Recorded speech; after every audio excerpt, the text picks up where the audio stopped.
Hello and welcome to this edition of Bayou Time. I'm your host, Keith Whiteside, licensed clinical social worker with Terrebonne Home Care. Very glad you're joining us. However you may be joining us, we appreciate it. And you hear me brag all the time about how we work so very well with our neighbors, Terrebonne, Lafourche, whatever it may be. Today is another great example as we're going to talk a lot about how, in fact, we get fresh water and some of the impacts, some of the decisions that were made many years ago, how that's impacting us getting that water, that fresh drinking water. It's a very important concept, and we're glad to welcome in the two experts who handle that. First, welcome back Mike Sobert. Mike, we appreciate you being here. I appreciate it. Thank you so much. Absolutely. Mike's the general manager of the Terrebonne Parish Water Works. Next to him, Mr. Dustin Rabelais. Dustin, thanks for joining us. Thank you for having me. All right. Dustin is the executive director of the Bayou Lafourche Freshwater District. And it's really interesting. You guys have two different roles, but some of those work together. Mike, let's start with you about what it is that you do and how we do that here in Terrebonne. Okay. So in Terrebonne Parish, we have two water treatment plants. Right. They call PWS, Public Water System 1109, 001, and 002. Okay. 001 is our Houma plant. Right. 002 is our Shriver plant. Right. So our Shriver plant gets its source water or raw water from Bayou Lafourche. Right. That is our only and primary input into taking that water. My job is to take whatever water I get from wherever I get it, disinfect it, treat it, and distribute it in Terrebonne Parish. That's what I do. Right. So the Shriver plant was built originally in around 1972, primarily because then Waterworks District 1, which was purchasing water from the city of Houma, the plant it couldn't make enough. Right. Secondly, salt water was always a problem because their source water is the Intracoastal Canal. So the brains to be then said, well, let's go somewhere where we can get fresh water. And they went to Shriver in Terrebonne Parish through a Lafourche Canal from Bayou Lafourche and a pipeline to our plant on 351 Water Plant Road and said, okay, that's what we're going to do. Right. So for 40 years or so, Consolidated Waterworks and its predecessor, Waterworks District Number 1, had a contract to purchase raw water from the Bayou Lafourche Freshwater District. Okay. That contract ran out, and there was some disagreement as to who should do what to whom and how and payment. And so the decision was made that in 2013, in May, it went to the voters of Terrebonne Parish and said, should we or should we not join the Bayou Lafourche Freshwater District?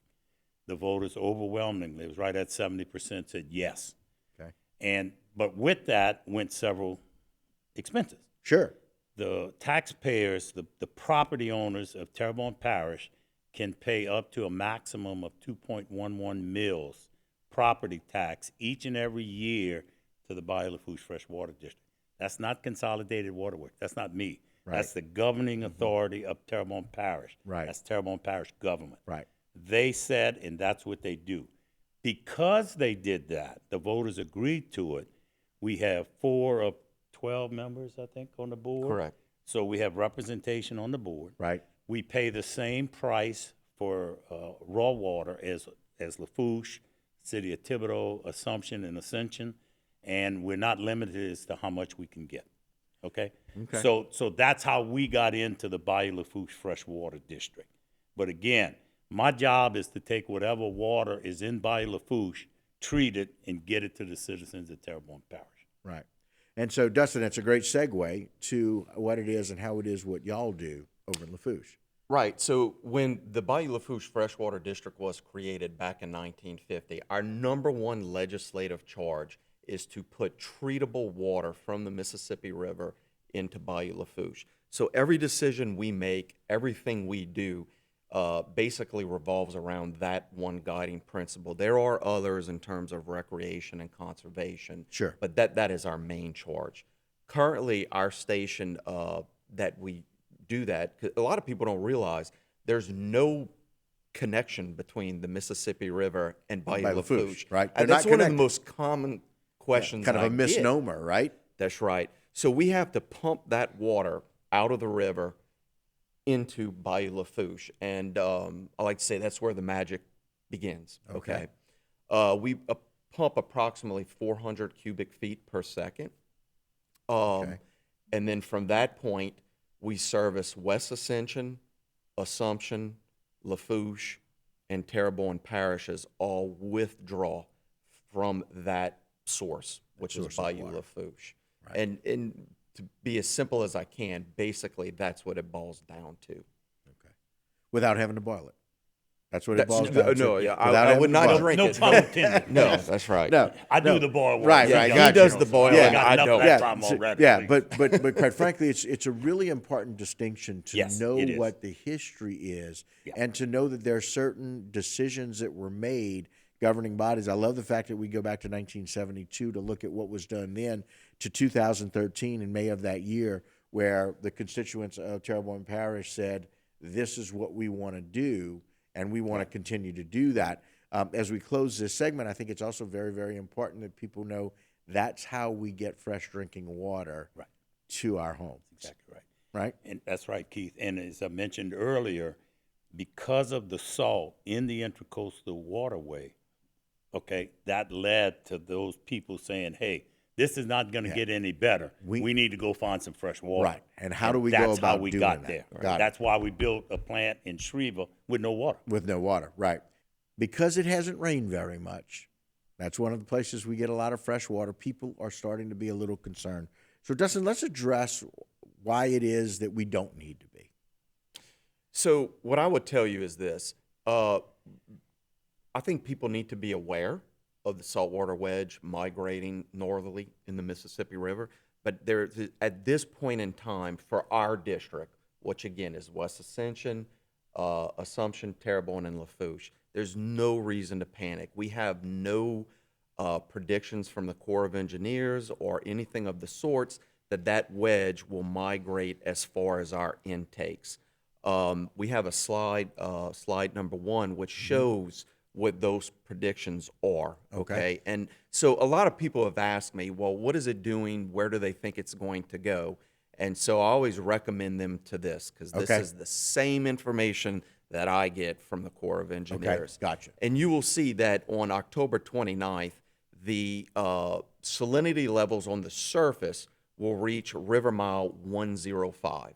Okay, that's roughly East Jefferson. Okay. Okay. And that RM is River Mile 105. That's correct. Yes, sir.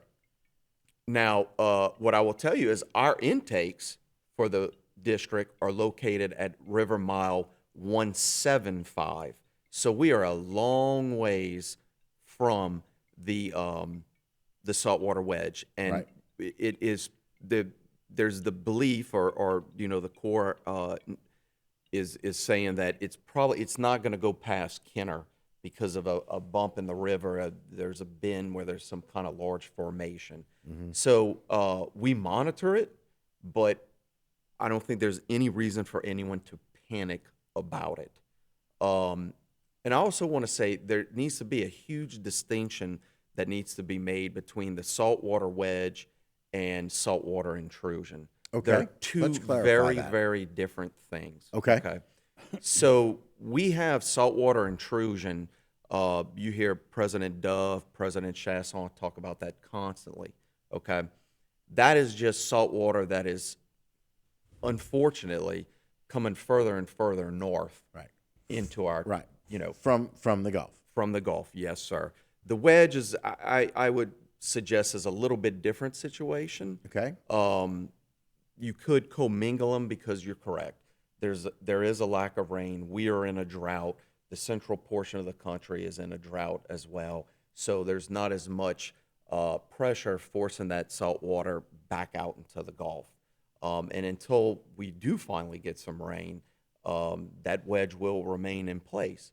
But to me, there's a very big distinction, because when you look at historically the salinity levels in the southern Port of Lafourche or Terrebonne, they start to go up during the winter months. Okay. Right. Why is that? Well, the reason for that is you get these cold fronts with a north wind. It blows that top layer of fresh water out. Right. Salt water is more dense, so it's deeper. Right. I've heard numerous times over the last 2 to 3 weeks people are killing the redfish in lake fields and in the intercoastal. And while I think that's great, and I'm happy for them, that's not the way it's supposed to be. Yeah, Okay, from with regards to our ecosystem, that's not the best scenario. that's correct. But one thing I do want to say is that regardless of whatever the salinity levels are in the southern portion of our parish, we have the ability, we have a lot of tools in our toolbox. One of them being the saltwater control structure in Lockport, where we can close it, we have some sluice gates, and we create positive pressure forcing water out of Bayou Lafourche so that all the districts or the water treatment districts have the ability to process Cleaner, fresher water. fresher water. Gotcha. Right. And in terms of how that is treated and what can or can't be, how many parts per million, I'll let Mike talk about that briefly. Yeah. So right now, the saltwater content in Bayou Lafourche for us, right at Lafourche Canal, halfway between probably Thibodeau and Lockport, where the south plant is 40. Okay. Okay, 40. We go in parts per million. Right. So when 40 I say 40, parts it's per 40 million. ppm. Right. So the level that EPA and FDA recommend you not exceed is 250 ppm parts per million. Okay. And we're at 40. And we're at 40 right now. So a ppm is actually a milligram per liter of water. Of water. So Got it. so 250 ppm is 250 milligrams of salt per 1 liter of water. So to kind of put that in perspective, and the EPA declares salt as a secondary contaminant. It's not going to kill you. It's going to hurt you, but don't get too excited about it.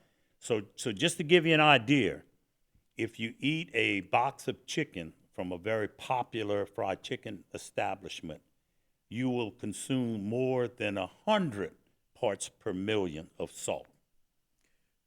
To eat that. So, right. so let's put this in the right perspective as to what's going on. Yeah. The American Heart Association recommends, 1,500, so you still got 400 more if you want to put salt on the fringe. And so let's talk a little bit about what people consider to be the saltwater intrusion issue now. Dustin, you want to start us off with that?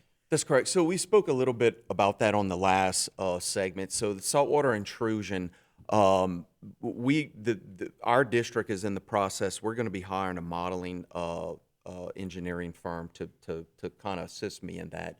But I think it kind of somewhat ties into the lower water surface elevations that we're seeing in the Mississippi River. Right. And my theory is that because you have less water, less fresh water flowing out the river and its distributaries on its most southerly end, you don't have quite as much positive freshwater pressure pushing back. Right. Because we're now seeing saltwater levels in Lockport, Company Canal, Lake Fields that are honestly to the point that you can't even treat it. Right. I have some something I wrote down that I'd like to share with you. So in 2019, and this is at the Donaldsonville gauge on the Mississippi River, okay? In 2019, and there's a slide for this that we have. Thank you. What this is basically showing you is that in 2019, the Mississippi River, the lowest elevation recorded was a 8.1. In 2020, it was at a 6.0. In 2021, it was at a 4.7. 2022, a 3.3. And in 2023, this year, the lowest surface elevation we saw was a 2.9, or actually it got up to 2.85. Okay. Okay. And so I'm not a conspiracy theorist. I don't believe there's any reason to get alarmed. Right. I think this is just something we have to learn to become more resilient and adapt to dealing with this. About the height of the Mississippi River and how we get that water out. That's correct. And what's also interesting, I'll share with you, if you look at that graph, you'll notice that the crest of the river, they have progressively trended downwards as well. Yeah. There's no correlation really between the two, I don't guess. Right. But I just found that kind of interesting Yeah. to point out. So Right. what are we doing as a district currently to adapt to this? Well, right now we are under construction of a new pump station to the tune of approximately, when it's all said and done, it's going to be about $100 million.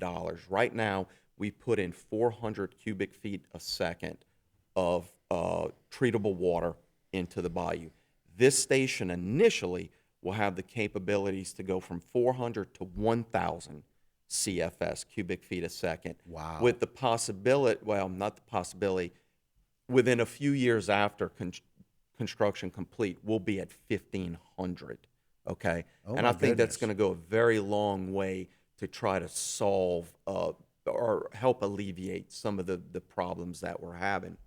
The other thing that we've done is that when the river gets so low to around a 3 or a 4, if we lose power, okay, and we lose prime in our pumps, okay, we have to pick that water up at an elevation of 3 or 3.5, Right. and pump it up 45 some odd feet to get it over the levee. Right. And we haven't been able, we can't do that alone. So we have procured a high pressure vacuum unit that helps give us a little bit more edge, if you Right. will, to be able to do that.